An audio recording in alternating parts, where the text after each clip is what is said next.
क्या आपका उद्धार कंफर्म है? दोस्तों, मैं डैनियल राज आप सभी का इस वीडियो को देखने के लिए बहुत बहुत स्वागत करता हूं। दोस्तों, परमेश्वर की ओर से, परमेश्वर की आत्मा की अगुवाई से यह वीडियो मैं इस वक्त बना रहा हूं। इस वीडियो में आपके जीवन से संबंधित कुछ बातें रखी जाएंगी। आप जानते हैं, एक बहुत बड़े आशा के साथ, एक बड़े होप के साथ आप अपना मसीह जीवन देश व विदेश में आप जी रहे हैं। और वो होप और वो आशा ये है कि जिस दिन आप इस दुनिया से रुखसत होंगे, यानी आपकी आत्मा जब आपके शरीर को छोड़कर जा चुकी होगी, एक निश्चिंतता के साथ, कंफर्मेशन के साथ, आप जो खुद से अभी एक सांत्वना देकर मसीह जीवन जी रहे हैं 10 साल, 20 साल, 40 साल से या कुछ महीनों से, और आप ये कह रहे हैं कि मैं अपना अनंत काल का जीवन यानी कि सैल्वेशन पाकर अपने परमेश्वर पिता के साथ बिताऊंगा। मैं चाहता हूं सबसे पहले आप खुद से ये 11 सवाल पूछें। क्या आप इस 11 सवाल के लिए तैयार हैं? दोस्तों, पहला सवाल यह है, क्या आप अभी भी झूठ बोलते हैं? अगर आप अभी भी झूठ बोलते हैं और आप इस आशा के साथ अपना जीवन जी रहे हैं, झूठ बोलते हुए कि मेरा तो उद्धार हो चुका है और मैं कंफर्म हूं कि मैं अपना अनंत काल का जीवन पिता के साथ बिताऊंगा, तो मेरे दोस्त, मेरे भाई, मेरी बहन, girls and boys, ladies and gentleman, मुझे आपको यह बताने दीजिए कि आप एक धोखे का जीवन जी रहे हैं।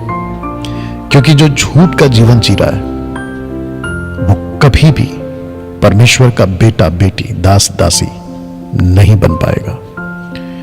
दूसरे शब्दों में, वो अपना उद्धार खो चुका होगा। आप जब इस वीडियो को देख रहे हैं, और ये पहला ही सवाल, क्योंकि झूठ बोलना, आप जब अविश्वासी थे ना, यह आपका स्वभाव था। बात बात पर झूठ बोलना, हर बात पे झूठ बोलना, और झूठ के सहारे आपने न जाने कितने सारे अपने काम करवा लिए या कर लिए। लेकिन मसीह बनने के बाद आप ये झूठ का सहारा नहीं ले सकते। झूठ झूठ होता है, वो चाहे छोटा हो या बड़ा। मैं आपसे सबसे पहले यह कहना चाहता हूं, अगर आप अपने उद्धार को कंफर्म करना चाहते हैं, झूठ की बातों से बाहर निकलिए और झूठ बोलना बंद करिए। जानते हो यीशु ने क्या कहा? उन्होंने कहा, तुम्हारी बात हां की हां और ना की ना हो, क्योंकि जो इससे ज्यादा होता है ना, वो पाप होता है। दोस्तों, सवाल नंबर 2 आपके बीच में रखने जा रहा हूं। Are you ready for this? सवाल नंबर 2, क्या आप अभी भी गालियां देते हैं? जी हां, मैं जानता हूं कि बहुत सारे मसीह भाई बहन, पूरे विश्व की बात कर रहा हूं, गालियां आपके मुंह से निकल पड़ती है। आप जब अपना आपा खो देते हैं, आउट ऑफ कंट्रोल हो जाते हैं, आप जब गुस्से में होते हैं, आपके मुंह से पुरानी जीवन की बातें गालियों के रूप में जो आप देते थे, अभी भी आपके मुंह से निकल जाती है। और दूसरी तरफ आप कह रहे हैं कि मेरा उद्धार कंफर्म है। यह सवाल नंबर 2 आपको खुद से पूछना है। अगर आप एक मसीह होकर, मसीह बहन, मसीह भाई, मसीह सेवक, प्रभु का दास, पास्टर, बाइबल टीचर, अगर आपके मुंह से गालियां निकल रही हैं, आप अपना उद्धार खो चुके हैं मेरे दोस्त।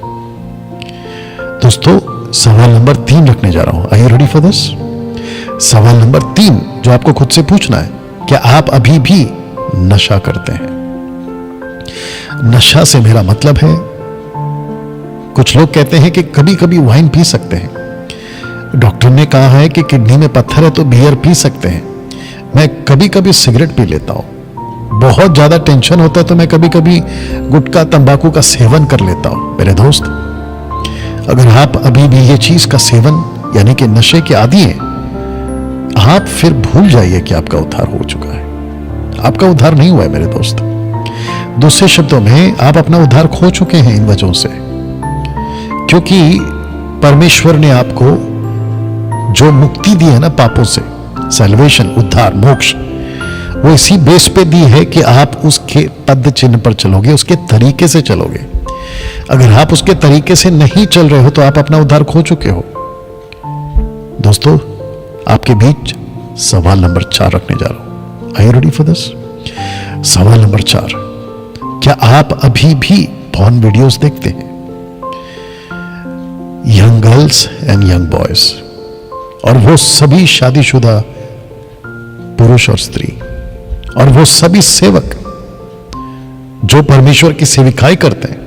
अगर आपके हाथ ये वीडियो अभी मेरी लग चुकी है और आप अभी देख रहे हैं, मैं आपको बड़े कड़क शब्दों में, कठोर शब्दों में, बड़ी सख्ती के साथ आपको ये वार्न करना चाहता हूं। अगर आप पॉर्न वीडियोस देख रहे हैं, आप अपना अनंत काल का जीवन नरक में बिताओगे, क्योंकि चलचित्र के द्वारा, यानी कि किसी वीडियो के माध्यम से किसी दूसरे बहन या पुरुष के शरीर को देखना गुनाह है, पाप है। और इसकी आदत या लत आपको अविश्वासी जीवन में लग चुकी थी। आपने उसी शर्त पे कहा था, प्रभु मैं अब से पाप से तौबा करता हूं और आपको अपना उद्धारकर्ता स्वीकार करता हूं। और आपने प्रभु से कहा था कि मैं इन सब बातों से अलग रहूंगा, दूर रहूंगा। लेकिन अब क्या हो गया? ये आदत पॉर्न वीडियोस की और उसको देखने की लत आपके अंदर वापस कैसे आ गई? और मैं जानता हूं कि अभी जब आप ये वीडियो देख रहे हैं, 2 घंटा पहले या फिर कुछ 2 दिन पहले या पिछली रात, आपने अपने मोबाइल पर, आपके टैब पर या लैपटॉप पर आपने ऐसी कोई पॉर्न वीडियोस देखी है और आपके शरीर को संतुष्ट देने के लिए या संतुष्ट रखने के लिए आपने ऐसी कोई शरीर के साथ हरकत की है, या तो आप अपना उद्धार खो चुके हैं। जिसको कहते हैं हस्त मैथुन, अपने हाथों से अपने शरीर को सुकून देना गलत तरीके से, सेक्स के रूप में, आप अपना उद्धार खो चुके हैं। मैं आप सभी को कहना चाहता हूं, आप अभी के अभी इन बातों से तौबा करिए। प्रभु के पास में आइए, घुटने पर आइए, प्रभु से माफी मांगिए और प्रभु से वादा करिए कि प्रभु मैं किसी भी तरीके से किसी दूसरे पुरुष और स्त्री, लड़की या लड़के का शरीर चलचित्र के द्वारा, यानी कि पॉर्न वीडियोस के द्वारा नहीं देखूंगा, या अपने शरीर के साथ ऐसा किसी प्रकार का कोई हरकत नहीं करूंगा जो मेरे शरीर को तो सुकून देता है लेकिन परमेश्वर तुझे नाराज कर जाता है, क्या तुझे दुखी कर जाता है। दोस्तों, सवाल नंबर 5 आपके बीच में रखने जा रहा हूं। Are you ready for this? क्या आप अभी भी अपना पैसा ब्याज पर देते हैं? Question mark. आपने क्या कहा था? मैं कंफर्म हूं मेरे उद्धार को लेकर। अगर आप ब्याज पर पैसा दे रहे हैं, आप पाप कर रहे हैं, क्योंकि गलत तरीके से पैसे कमाना और धनी होना यह गलत है। आप जब अविश्वासी थे तो आपने खूब पैसे कमाए होंगे ब्याज के माध्यम से, देकर या लेकर, जैसे तैसे। लेकिन अब आप मसीह बन चुके, आपका उद्धार हो चुका है, अब आपको यह शोभा नहीं देता। जक्कई कहता है कि अगर मैंने किसी का 1 लिया था तो मैं 4 लौटा दूंगा। जानते क्यों? क्योंकि वो समझ चुका था कि पैसा, गलत तरीके से कमाया हुआ पैसा परमेश्वर को या परमेश्वर की नजर में सही नहीं है। अभी के अभी अगर आपने किसी को दबाव, लालच तरीके से पैसे कमाकर आप अमीर बन चुके हैं, बन रहे हैं, मैं चाहता हूं कि गलत तरीके से कमाया पैसा जिसका आपने गलत तरीके से लेकर खुद रख लिया, लौटा दीजिए। परमेश्वर आपको अनंत काल के जीवन में पैसे के रूप में बहुत आशीष देगा। सवाल नंबर 6 आपके बीच में रखने जा रहा हूं। Are you ready for this? क्या आप अभी भी, आपका स्वभाव झगड़ालू है? क्या आप अभी भी आपका स्वभाव झगड़ालू है? दूसरे शब्दों में, आप मसीह बन चुके हैं, आप जब सड़कों पे निकलते हैं तो क्या आप झगड़ालू हैं? आप जब शॉपिंग करते हैं तो क्या आप झगड़ालू हैं? आप जब चर्च में होते हैं क्या आपस में झगड़ते हैं? आप सिस्टर्स जब आप शॉपिंग पे जाती हैं सब्जी वालों के पास, क्या वहां झगड़ा करती हैं लोगों से, सब्जी वालों से? आप जो सोसाइटीज में रहते हैं, बड़े बड़े सोसाइटीज में रहते हैं, लिफ्टमैन, वॉचमैन, पेपर वाला, दूध वाला, धोबी, इन सभी से, आपके घर पर जो काम करने वाली आया, सर्वेंट्स, क्या उनसे आप झगड़ा करते हैं? और आपने अभी क्या कहा था कि मेरा तो उद्धार हो चुका है, और मैं कंफर्म हूं अगर आप झगड़ालू हैं, आपका उद्धार नहीं हुआ है अभी भी। दूसरे शब्दों में, आप उद्धार से वंचित हो गए हो। तौबा करिए, अपने गुनाहों से माफी मांगिए, लौटकर प्रभु के पास में आइए और अपने स्वभाव को प्रेमी बनाइए, क्योंकि जो प्रेम करता है वो परमेश्वर से उत्पन्न हुआ है। याद रखिएगा इस बात को। सवाल नंबर 7 रखने जा रहा हूं दोस्तों। सवाल नंबर 7 है, क्या आप अभी भी लालच का जीवन जी रहे हैं? पैसे का लालच, किसी के घर का लालच, किसी की जमीन का लालच, किसी के शरीर का लालच, लड़का लड़की का लालच, लड़की लड़का का लालच, पुरुष स्त्री का, स्त्री पुरुष का, आप किसी के प्रॉपर्टी का लालच, यहां तक कि आपस में भाई भाई का प्रॉपर्टी का लालच, कलीसिया में लालच, बाहर लालच, नौकरी का लालच, किसी को धोखा देकर किसी की पैसे को ले लेने का लालच। आप पार्टनर हैं, धोखा दे दिया लालच में आकर, और फिर आप कहते हो कि मेरा उद्धार कंफर्म है। जी नहीं दोस्तों, इन बातों से बाहर निकलिए और अपने उद्धार को बचाइए, अपने उद्धार को सुरक्षित करिए। सवाल नंबर 8 आपके बीच में रखने जा रहा हूं। सवाल नंबर 8 यह है दोस्तों, क्या आप अभी भी शादी के पहले जो शारीरिक संबंध रखते थे, क्या आप अभी भी रखते हैं? या लड़का लड़की शादी के पहले, बाइबल आपको इजाजत नहीं देती कि आप शारीरिक संबंध बनाएं, लिविंग रिलेशनशिप वाला काम नहीं करना है आपको। आप कौन से स्टेट्स, कौन से कंट्री और वहां के क्या लॉ एंड ऑर्डर्स हैं, वहां की क्या कॉन्स्टिट्यूशन है, इससे कोई फर्क नहीं पड़ता। सबसे बड़ा लॉ और सबसे बड़ा कानून और सबसे बड़ा प्रोटोकॉल और सबसे बड़ा कॉन्स्टिट्यूशन परमेश्वर का वचन है। शादी के पहले लड़का और लड़की शारीरिक संबंध नहीं बना सकते।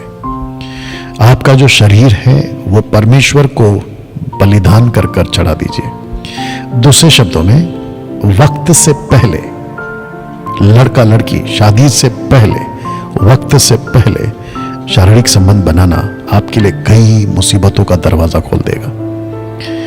एक तरफ परमेश्वर को नाराज कर कर तुम उससे अलग हो जाओगे ना, सबसे बड़ी बात है। दूसरा, बीमारियों के लिए दरवाजा खोल दोगे। तीसरा, आपका नेचर, आपका स्वभाव और जो इज्जत आपने रखनी थी अपने लाइफ पार्टनर के लिए, या जिसको आप लाइफ पार्टनर बना रहे हो, उसके साथ पहले ही अगर आप शारीरिक संबंध बना लेते हो, तो जो इज्जत आपको उसके लिए, उसको आपके लिए होनी चाहिए, वो आप खो बैठोगे। यह आपको समझना बहुत जरूरी है। कुछ पल के सुकून के लिए इतनी सारी मुसीबतें मोल लोगे, मूर्खता की हरकत होगी। दोस्तों, इससे बचिए। अगर आपने ऐसी कोई हरकत कर दी है, कर चुके हो, जितनी जल्दी हो सके प्रभु के पास लौट कर आइए, माफी मांगिए, और जिसके साथ आपने किया है उससे जितना जल्दी दूर हो सकते हो जाइए। लड़का हो या लड़की हो, जितना जल्दी दूर हो सकते हो जाइए, और परमेश्वर आपके लिए सही रास्ता निकालेगा। दोस्तों, सवाल नंबर 9, are you ready for this? सवाल नंबर 9, क्या शादी के बाद भी आपका शारीरिक संबंध किसी और महिला से है? पुरुष महिला से, महिला पुरुष से, शादी के बाद की बात कर रहा हूं। आपका विवाह हो चुका है, आपको अपनी पत्नी के साथ में फेथफुल यानी कि ईमानदार रहना है, विश्वास योग्य रहना है, पत्नी ने पति के साथ, पति ने पत्नी के साथ। लेकिन अगर आपका किसी और महिला के साथ या किसी और पुरुष के साथ, वो चाहे चर्च का साधारण मेंबर हो, मैं उससे कह रहा हूं, वो चाहे चर्च का पास्टर या सेवक हो, इंटरनेशनल मिनिस्ट्री है आपकी, बड़ी बड़ी सेवा है आपकी, उसके बावजूद अगर आप शादी के बाहर किसी महिला से या किसी पुरुष से आप शारीरिक संबंध रखते हैं, आप अपना उद्धार खो चुके हैं और परमेश्वर की नजर में यह गुनाह है, पाप है। तो अभी मैं किसी से अगर बात कर रहा हूं और आप अभी उस पाप में लिप्त हैं, 8वां सवाल जो पूछा था ना, अगर आप इसमें लिप्त है, जवान हो, अगर आप इसमें लिप्त हैं और अभी जो शादीशुदा आप इसमें लिप्त हैं, परमेश्वर के पास में माफी मांगिए, लौट कर आइए, नहीं तो आप अपना अनंत काल का जीवन, जिसको कहते हैं सैल्वेशन, उद्धार, आप खो चुके हैं या खो बैठोगे। दोस्तों, सवाल नंबर 10 रखने जा रहा हूं। क्या आप अभी भी मूर्ति पूजा करते हैं? मूर्ति पूजा परमेश्वर की नजर में बहुत बड़ा पाप है। परमेश्वर बिल्कुल बर्दाश्त नहीं करता इसको। जानते क्यों? क्योंकि परमेश्वर ने अपनी प्रतिमा, अपनी महिमा या खुद की पहचान पत्थर, लकड़ी, जीव जंतु, आकाश की चीजें, पृथ्वी की चीजें उसको नहीं दी। यहां तक कि स्वर्गदूत भी, परमेश्वर अपनी महिमा किसी को नहीं देता। लेकिन जब आप सत्य को जानकर, प्रभु को जानकर, अगर आप अभी भी मूर्ति पूजा कर रहे हैं, यानी कि किसी प्रतिमा को रख रही, वो चाहे क्रूस ही क्यों ना हो, क्रॉस, यीशु की तस्वीर ही क्यों ना हो, अगर आप उसको रख रहे हैं और उसकी आराधना कर रहे हैं, मोमबत्ती, अगरबत्ती या किसी प्रकार का फूलों की माला अर्पण कर रहे हैं, उसके सामने झुक रहे हैं, उसको दंडवत कर रहे हैं, यहां तक कि पास्टर का पैर छू रहे हैं। देखिए, माता पिता का पैर छूना आदर के रूप में, वो बात सही है, गलत नहीं है, वो सही है, कर सकते हैं। आदर अलग है, आराधना अलग है, रिस्पेक्ट एंड वर्शिप में फर्क है। अगर कोई सेवक होकर, पास्टर होकर अगर कहता है कि मेरे पैर छुओ, या उसको इजाजत देता है, तो यह मूर्ति पूजा है। आप मूर्ति पूजा कर रहे हो और वो मूर्ति पूजा करवा रहा है, दोनों भी गलत है। क्योंकि प्रकाशित वाक्य 19:10 में जब यूहन्ना ने स्वर्गदूत को पैर छुए, तो स्वर्गदूत ने उसको साफ शब्दों में डांटा या रोका, कहा नहीं करना, मैं भी तेरी तरह हूं। अगर किसी के पैर छूना है तो सिर्फ और सिर्फ, किसी को दंडवत करना है तो सिर्फ और सिर्फ परमेश्वर को। आपके ऑफिस में, आपके स्कूल कॉलेजेस में, आपके रिलेटिव्स में, आपके पड़ोसियों में, आपके रिश्तेदारों में आप अर्पण की हुई चीजों को अगर खाते हैं तो वो मूर्ति पूजा के बराबर है और परमेश्वर को ये बिल्कुल पसंद नहीं है। फिर कैसे आप कह सकते हैं कि मेरा उद्धार कंफर्म है? दोस्तों, सवाल नंबर 11 और ये आखिरी है। Are you ready for this? क्या आपके जीवन से परमेश्वर की इच्छा पूरी हो रही है? यह प्रश्न आपको खुद से पूछना है। क्या मैं अपने शहर, अपने घर, अपनी कलीसिया, अपने जीवन से, अपने कार्यालय में, अपने आसपास के क्षेत्र में, अपने दोस्तों में, रिश्तेदारों में, क्या मैं परमेश्वर की इच्छा पूरा कर रहा हूं या कर रही हूं? क्या मैं परमेश्वर का काम कर रहा हूं या कर रही हूं? जिस मकसद के साथ परमेश्वर ने मुझे चुना है, क्या मैं उसको कर रहा हूं या कर रही हूं? अगर ये परमेश्वर की इच्छा आपके जीवन से पूरी नहीं हो रही है, दूसरे शब्दों में परमेश्वर जो चाहता है वो आप नहीं कर रहे हो, आप अपना उद्धार खो बैठे हो। दोस्तों, एक एक करके मैं फिर से पीछे जा रहा हूं और आपसे फिर पूछूंगा जो पहला सवाल आपसे मैंने पूछा था, ये वाला, क्या आपका उद्धार कंफर्म है? Question mark. 11 सवाल आपको खुद से पूछने हैं। पहला सवाल, दूसरा सवाल, तीसरा सवाल, चौथा सवाल, पांचवा सवाल, छठवां सवाल, सातवां सवाल, आठवां सवाल, नौवां सवाल, 10वां सवाल और ये 11वां सवाल। मैं चाहता हूं कि इस वीडियो के माध्यम से आपको जागरूक करूं, आपको फिर से प्रभु के पास लाने के लिए एक आवाज दूं, मन फिराओ, लौट कर आओ। और मैं उन सभी को सल्यूट करता हूं जो इन 11 में से कहीं पे भी टोटल 11 पॉइंट में या 11 सवालों में अपने आप को नहीं पाते हैं, यानी कि इन 11 सवालों में आप नहीं आते हैं, मैं आपको सैल्यूट करता हूं। बस ऐसे ही बने रहना, मजबूत रहना, और कभी भी संसार की बातें और पाप का जीवन आपके अंदर हावी ना होने पाए।